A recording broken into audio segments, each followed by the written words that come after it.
It settles in your bones as a quiet weariness, an inexplicable ache that has nothing to do with physical exertion and everything to do with the sheer weight of existence.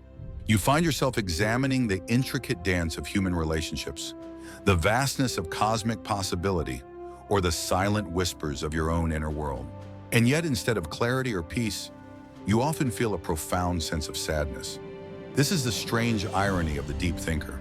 You dive into the ocean of existence to find treasures, but you often resurface with nothing but a heavier heart. Why? Why do the minds capable of the most profound insights seem to carry the heaviest burdens? Why is it that the more you understand, the more you seem to suffer? This is not a flaw in your design. It is the price of admission to a deeper reality. To understand this unique burden, we must first acknowledge that deep thinking isn't merely a habit you can break. It is an inherent wiring. Imagine having senses 10 times more acute than the average person. You would hear the faintest whispers as shouts. You would feel a shift in temperature like a physical blow. This is the cognitive reality of the deep thinker. Your mind is a high-resolution lens in a low-resolution world. Where others see a simple interaction, you see the subtext. You see the trauma that caused the anger, the insecurity masking the arrogance, and the silent plea for love hidden behind a cold expression. You don't just observe the world, you absorb it. And this leads to the first great source of suffering, the censor paradox.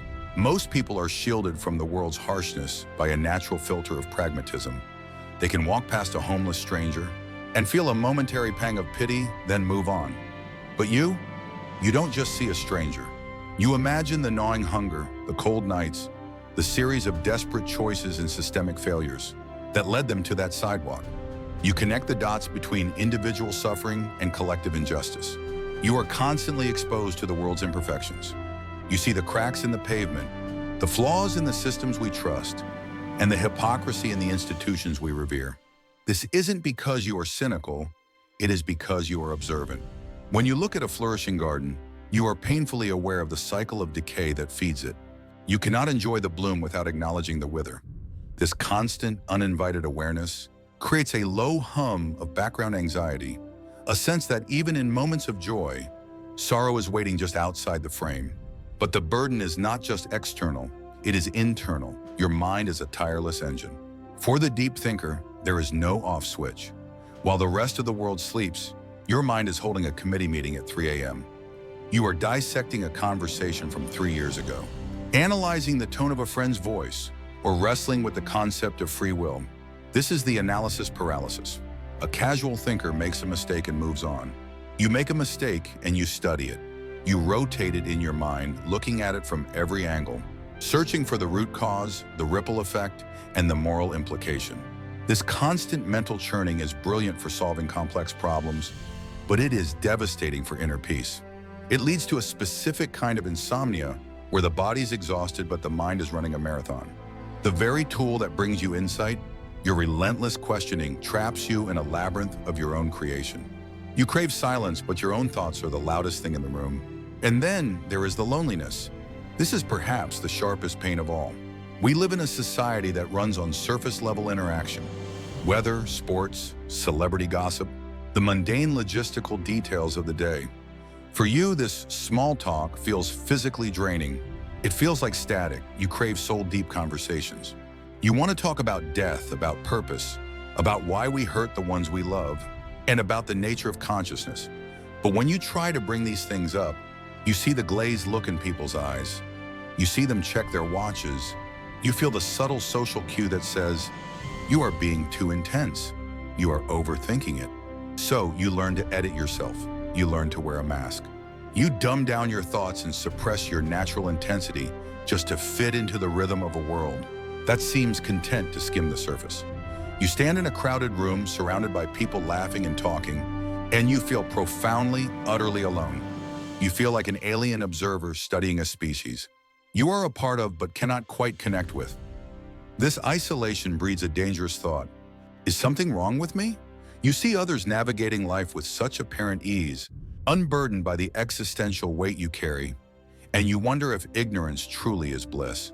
You wonder if you would trade your depth for a little bit of that simple, uncomplicated happiness.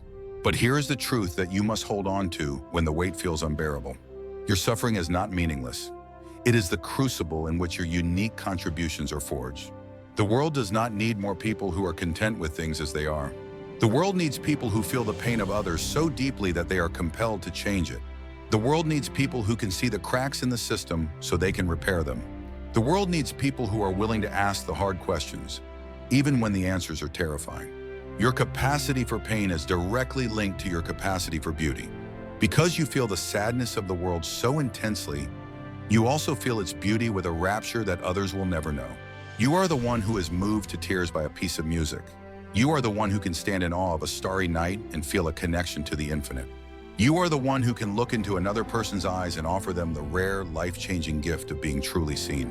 The cure for this suffering is not to numb yourself. It is not to force your mind into the shallow end of the pool. The cure is connection and creation. You must find the others.